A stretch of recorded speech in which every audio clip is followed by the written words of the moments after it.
suivre avec Renault. Renault qui, dans les premiers échanges et suite à sa publication de résultats pour l'exercice 2022, est dans le rouge, cède 1,14%. Comment on explique que Renault soit dans le rouge ce matin, Antoine ? En fait, Renault, alors il y a plusieurs explications. Alors déjà, Renault a quand même dévoilé une perte nette, donc à 338 millions d'euros, supérieure aux attentes, puisqu'on attendait 310 millions d'euros de pertes. C'est dû bien évidemment à la cession de sa filiale russe, car sans cette cession à perte, le groupe aurait fait un bénéfice net de 1,6 milliard. Il faut dire que Renault, ça a été une des plus fortes hausses du début d'année. Le titre prend plus de 22%. Donc en fait, on a une prise de bénéfice, somme toute logique, sur Renault. Les résultats n'ont pas été si mauvais. C'est vrai que Luca De Meo, le nouveau PDG, a annoncé que Renault était de nouveau de retour dans la partie. Je le cite.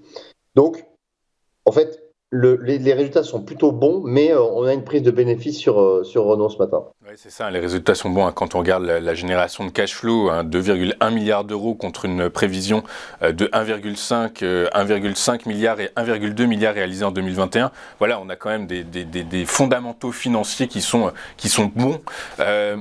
Du coup, Renault, il faut s'attendre à quoi ? Il faut s'attendre à une prise de bénéfice majeure et continue sur le titre, ou cela c'est juste un effet d'aubaine et les investisseurs vont revenir sur le titre, Antoine ? Alors effectivement, Renault, c'est une valeur qui est une valeur cyclique. Si les marchés continuent à progresser et pour l'instant il n'y a aucune indication qu'il se retourne, eh bien Renault devrait profiter de cette hausse des marchés. Il n'y a aucune raison, sachant que c'était un titre qui a été massacré sur du long terme, si on regarde un petit peu. Voilà, il y a encore de la marge sur Renault pour retrouver ses plus hauts. On en est très très loin. On est à plus de 100% des plus hauts. Donc on en est loin. Donc en fait, si les marchés continuent à progresser, Renault devrait suivre. Il n'y a aucun problème pour cela. Très clair. Donc du coup, le titre irait chercher quelle résistance selon vous ? Eh bien, la première résistance visible, elle se situe à 47,60. Et si on devait dépasser ce niveau, on pourrait retrouver des niveaux de plus vus depuis 2019 qui se situent à 56 euros. 56 euros, très clair. Et si ce mouvement de prise de bénéfice se confirme et s'amplifie, le premier support que vous avez calculé est à combien ? Le premier support se situe à 36 euros.